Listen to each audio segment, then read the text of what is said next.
कलयुग को सभी युग में से सबसे सर्वश्रेष्ठ क्यों कहा गया है और ऐसा किसने बताया? और कलयुग में सबसे बलवान व्यक्ति किसको माना जाएगा? लेकिन क्या आप जानते हैं कि कलयुग में महाभारत जैसा एक और महायुद्ध भी होने वाला है? तो चलिए जानते हैं इस वीडियो में, तो वीडियो को अंत तक जरूर देखें। दोस्तों, हमारे सनातन धर्म में समय के काल खंडों को 4 युगों में बांटा गया है, सतयुग, त्रेता युग, द्वापर और कलयुग, जिसमें कलयुग को मानव जाति के लिए सबसे शापित युग कहा गया है। कहा तो ये भी जाता है कि जैसे जैसे कलयुग अपने चरम पर पहुंचेगा, हमारे समाज की हालत बद से बदतर होती जाएगी। लेकिन आपको जानकर हैरानी होगी कि प्राचीन समय में एक ऐसे महर्षि भी हुए जिन्होंने कलयुग को सभी युगों में सबसे सर्वश्रेष्ठ युग बताया। दोस्तों, कौन थे वो महर्षि? क्यों उन्होंने कलयुग को सर्वश्रेष्ठ युग बताया और उनके ऐसा कहने के पीछे क्या तर्क था?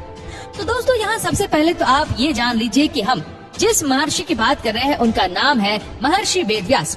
उन्होंने ही कलयुग को सभी युगों में सर्वश्रेष्ठ युग बताया है। कथा के अनुसार एक बार ऋषियों की सभा में चर्चा हो रही थी कि कौन सा युग सर्वश्रेष्ठ है। कोई सतयुग, कोई त्रेता, तो कोई द्वापर को श्रेष्ठ बता रहा था। जिसके बाद सभी ऋषिगणों ने मिलकर समाधान के लिए महर्षि वेदव्यास के पास गए।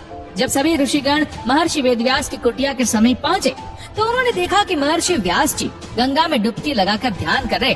कुछ समय बाद महर्षि व्यास ध्यान से उठकर जल में खड़े हो गए और फिर उन्होंने जल में डुबकी मारी और ऊपर आने पर युगों में कलयुग, वर्ण में शुद्ध और इंसानों में स्त्री श्रेष्ठ है, ऐसा जपने लगे।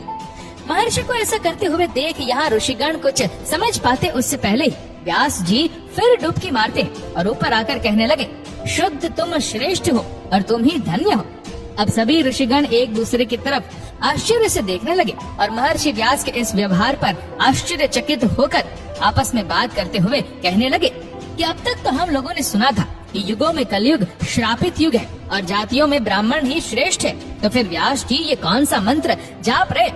सर्वे ऋषि इसी पर सोच विचार कर रहे थे। तभी व्यास जी नदी से बाहर निकलकर अपनी कुटिया में चले जाते हैं और बाद में ऋषिगण भी उसके पीछे कुटिया में चले जाते हैं। और ऋषियों ने कहा, महर्षि, हम आपके पास एक समस्या के समाधान के लिए आए थे, लेकिन आप नदी में डुबकी लगाते समय इस मंत्र का जाप कर रहे थे।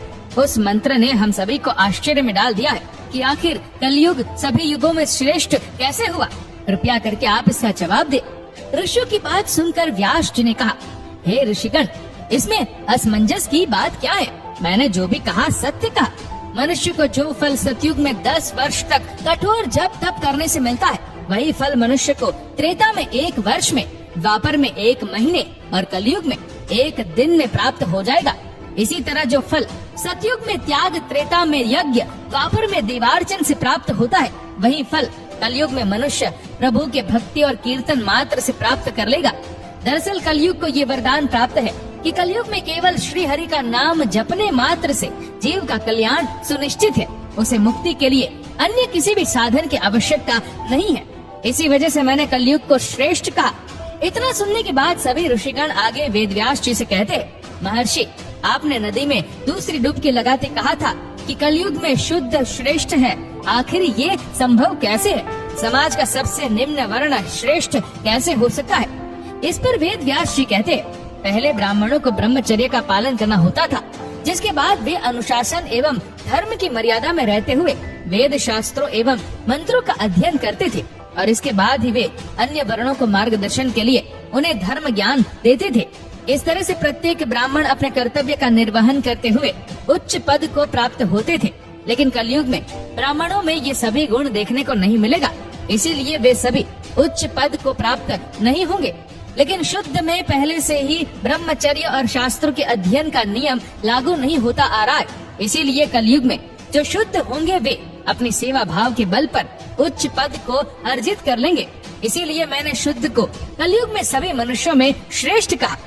दोस्तों, कथा के अनुसार व्यास जी यही नहीं रुके, वे आगे कहते हैं, जो पुरुष कलयुग में अपने गुण रूपी जल से अपने समस्त दोषों को धो डालेगा, वो पुरुष कलयुग में श्रेष्ठ पुरुष कहलाएगा। इसीलिए हे मुनिगण, कलयुग वासियों के लिए ये मेरी सलाह है कि अगर वे अपने जीवन को सफल और सुखी बनाना चाहते हैं तो सदा श्री कृष्ण रूपी हरि नाम का जाप करें। अगर वे ऐसा करते हैं तो कलयुग के बाद यानी अपने मृत्यु के बाद वे वैकुंठ धाम में स्थान प्राप्त करेंगे। इन सभी बातों को कहने के बाद महर्षि व्यास जी सभी ऋषियों से कहते हैं कि हे मुनिवर, मुझे उम्मीद है कि मैंने आपकी सभी शंकाओं का समाधान कर दिया। इसीलिए अब आप बताएं कि आप सबका यहाँ कैसे आना हुआ। इस पर सभी ऋषियों ने एक स्वर में कहा, हे महर्षि, हम यहाँ आज इस शंका को लेकर आपके पास आए थे, वो आपकी कृपा से अब दूर हो गई है। ऋषियों के मुख से ये बात सुनकर व्यास जी अब मुस्कुराने लगते हैं।